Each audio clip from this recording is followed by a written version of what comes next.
पुलिसफोरजों जोख्रेबजा बुख्रेबजा गावख्रुबजा दुइ खौथि मोनदों बर' रायजो राजाफोरा आबसुनि सोमावसारनाय एनडिएफबि नि सोमावसारनाय गासैजोंबो बैसोर बर' हारिनि थाखाय 34 बोसोर नांनानै जेल सिङाव दिनै गोजां रोरो थानांनायफ्रा बिसिनि मेन्टेलिटिया मोजां जागोन नामा? लोगोफोर बे बिनन्जय नार्जारिनि भिडिअखौ नुनानै माबायदि मोनखो नोंथांमोना?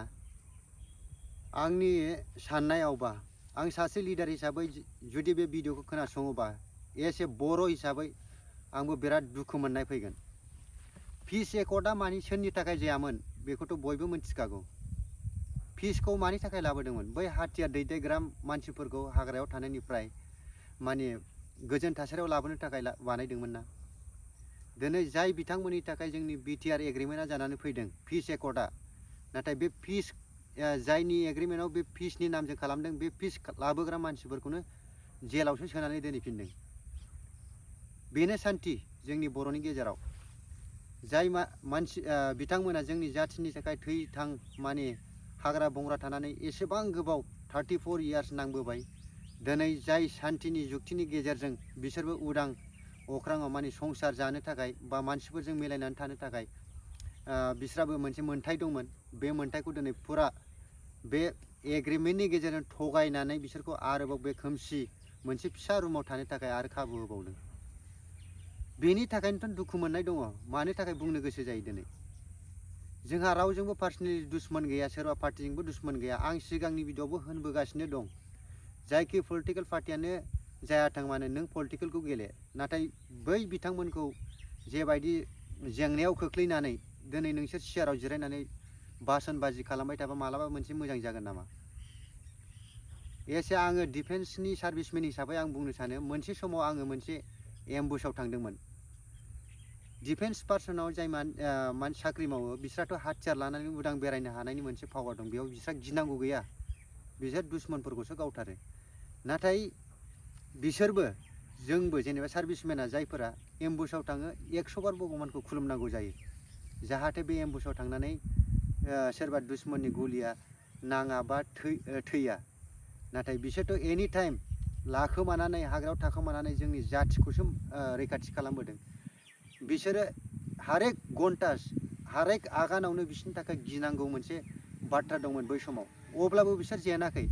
34 इयार्स इसिबां स्ट्रागल खालामनायनि उनाव दिनै जोंनि जाथिखौ मोनसे आइडेन्टिटियाव लाबोदों। नाथाय बिसोरखौ दिनै मा नंखाय बे एग्रिमेन्टनि थाखाय माने थगायनानै दिनै बिसोरखौ जेलाव थाहोफिनदों थारमाने। मानो बिदि खालामनांगौ? दिनै नोंसोर पलिटिकेल जेरैखि जाया गेलेनांगौ गेले, नाथाय बिसोरखौथ' जोंनि बे मोनसे जाथिनि गाराय बायदि ना, बे गारायखौथ' थिग खालामगोर, बेनि उनाव नोंसोर जेरैखि जाया गेले। सिगांनि समाव बिपिएफ दोलोनि समाव इएमफोरखौसो डिसि प्रिन्सिपाल सेक्रेटारि बिथांमोना सार होननानै बुंनाङोमोन। नाथाय दिनैनि समाव इएमफोरासो बिथांमोननि पारमिसन लानांगौ जायो। जेरैहाय मे आइ काम इन सार बा माबा मोनसे खामानि मावैनि सिगां बिथांमोननि माखासे पारमिसनावसो बिथांमोना खामानि मावनो हायो। दा दिनैनि समाव नोंथांमोना बेखौबो नायनाया मोजां। दिनै 16टा डिपार्टमेन्ट, जाय 16टा डिपार्टमेन्टखौ सामलायनो थाखाय दिनै डिसिनो पावार होदों। उइदाउट डिसिनि माखासे पारमिसननि अनगायै बिथांमोना माखासे डेभेलपमेन्टनि खामानि स्किमफोरखौ बिथांमोना गाव गोसो जानानै होनो हाया। डिसिनि पारमिसननि उनावसो बिथांमोना गावसोरनि बे बिटिसि ओनसोलाव गाव गावबागाव समस्थियाव माखासे खामानिखौ मावनो हायो। जों दिनै बेखौ बुंबाय। दा बेनि बेलायाव दिनै प्रमद बर' बिथाङा मा बुंबाय थादों? दिनै बिथाङा बुंबोबाय थादों दिनै गोबां बेवहाय गोजोन आरो सान्थिया फैबाय होननानै। गोजोन आरो सान्थिया फैबाय होननायनि गेजेराव आं बेखौल' मोनसे खोथा बुंगोन, दिनै बर'फोरा संग्रामि मोनसे जाथि। थांनानै बिथांमोनहा दाहाल थुंग्रिजों जा, गुलिजों जा बा डिबाइटिं बा गावनि इन्टेलेक्सुयेल गावनि माखासे गियानजों बिथांमोना नांनानै मोजां मोनो। मानि थाखाय? बर' हारिखौ गायसननो थाखाय।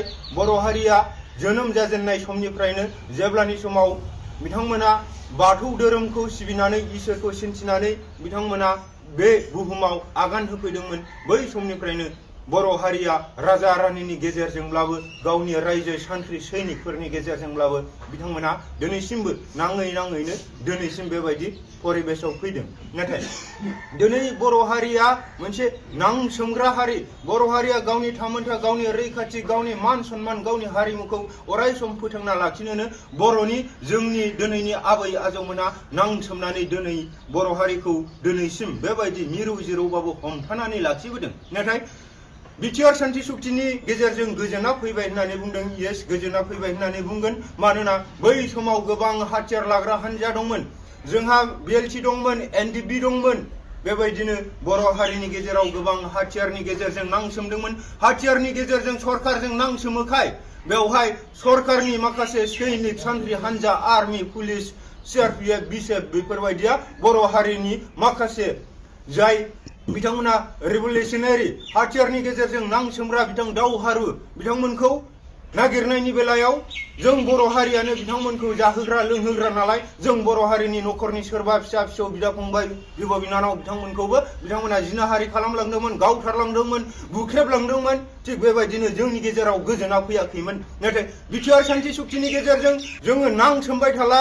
जिथुके जोंनि बर' रायजो राजा आइ आफा बिदा फंबाय बिब' बिनानाव बिथांमोना गोबां खैदां खैफोद सैनांबाय जोंनि थाखायनो होननानै बिथांमोनाबो बुजिनायनि गेजेरजों बिथांमोना बिटिआर एकर्डनि गेजेरजों मोनसे गोजोना फैथोंसै होननानै बिथांमोना प्रमद बर' दैदेननाय आबसुनि सोमावसारनायनि गेजेरजों बिथांमोना माखासे गावसोरनि जिथु साननाय हनाय आइडियलजि, गावसोरनि माखासे मथ'निफ्राय दोरोदबोनानै गावसोरनि थांखि, गावसोरनि डेस्टिनेसन बेजोंनो जाहैजोबसिगोन, मावफुंजाहैसिगोन। बा मावफुंजाजोबाब्लाबो जोङो बर' हारिनि बिदा फंबाय जोंनि आइ आफाखौ जों खस्थ' होला होननानै बिथांमोनाबो हाथियारजों सोमावसारदोंब्लाबो बिथांमोना हाग्रा गेजेरनिफ्राय ओंखारबोनानैब्लाबो बिथांमोना दिनै बिटिआर सान्थि सुक्तिखौ 2020 मायथाइनि 27 जानुवारि खालार खालि बिथांमोना सहि खालामफैदोंमोन। नाथाय सहि खालामनायनि गेजेरजों बिथांमोना गोसोआव हप एन्ड एसपिरेसन लानानै बिथांमोना सहि होदोंमोन। बे सहिनि जेबो ओंथि थायासै।